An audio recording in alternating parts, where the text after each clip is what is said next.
ഈ കേന്ദ്ര സർക്കാരിന്റെ ഈ മണ്ഡല പുനർനിർണയ നീക്കത്തിനെതിരെ മുഖ്യമന്ത്രി പിണറായി വിജയനും പ്രതികരിച്ചിട്ടുണ്ട്. അതായത് ഈ മണ്ഡല പുനർനിർണയം രാജ്യത്തിന്റെ ഫെഡറൽ സംവിധാനത്തെ അട്ടിമറിക്കുമെന്ന് മുഖ്യമന്ത്രി വിമർശിച്ചിട്ടുണ്ട്.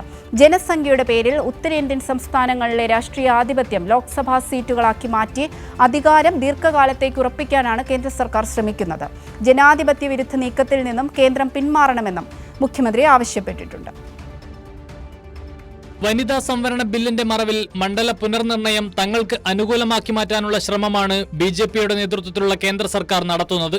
വിഷയത്തിൽ രാജ്യത്താകെ വലിയ പ്രതിഷേധമാണ് ഉയർന്നുവരുന്നത്. പിന്നാലെയാണ് കേന്ദ്ര സർക്കാരിന്റെ സംശയകരമായ നീക്കങ്ങളെ വിമർശിച്ച് മുഖ്യമന്ത്രി പിണറായി വിജയനും രംഗത്തെത്തിയത്.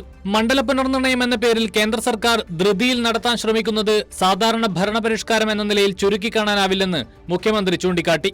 അത് രാജ്യത്തിന്റെ ഫെഡറൽ സംവിധാനത്തെ തന്നെ അട്ടിമറിക്കാനുള്ള നീക്കമാണ് എന്ന ഗുരുതരമായ സംശയമാണ് ഉയർന്നിട്ടുള്ളത്. സംസ്ഥാനങ്ങളുമായി സമവായത്തിലെത്താതെയാണ് ഇത്തരം നിർണായക വിഷയത്തിൽ കേന്ദ്രം മുന്നോട്ടു പോകുന്നത് എന്നത് തന്നെ ആശങ്കാജനകമാണ്. ജനസംഖ്യയുടെ പേരിൽ ഉത്തരേന്ത്യൻ സംസ്ഥാനങ്ങളിലെ രാഷ്ട്രീയ ആധിപത്യം ലോക്സഭാ സീറ്റുകളാക്കി മാറ്റി അധികാരം ദീർഘകാലത്തേക്ക് ഉറപ്പിക്കാൻ ശ്രമിക്കുകയാണെന്ന സംശയം വ്യാപകമാണ്.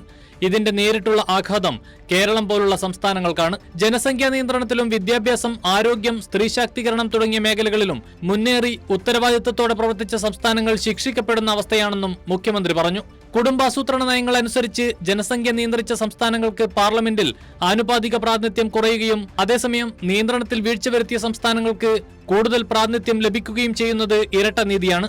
സ്ത്രീ സംവരണം പോലുള്ള സാമൂഹിക നീതിയുടെ വിഷയങ്ങളെ ഇതിന് മറയായി ഉപയോഗിക്കുന്നത് സ്വാർത്ഥ രാഷ്ട്രീയ ലാഭത്തിനായാണ്. ഫെഡറൽ ഇന്ത്യയിൽ എല്ലാ സംസ്ഥാനങ്ങൾക്കും തുല്യ ബഹുമാനവും യുക്തിസഹമായ പ്രാതിനിധ്യവും ഉറപ്പാക്കപ്പെടണം. ഇല്ലെങ്കിൽ മണ്ഡല പുനർനിർണയ ബിൽ രാഷ്ട്രീയ ആധിപത്യം നിയമവിധേയമാക്കാനുള്ള കുറുക്കുവഴിയായിട്ടായിരിക്കും വിലയിരുത്തപ്പെടുക. കേന്ദ്ര സർക്കാർ ഈ ജനാധിപത്യ വിരുദ്ധ നീക്കത്തിൽ നിന്ന് പിന്മാറണമെന്നും മുഖ്യമന്ത്രി ആവശ്യപ്പെട്ടു. കൈരളി ന്യൂസ്, തിരുവനന്തപുരം.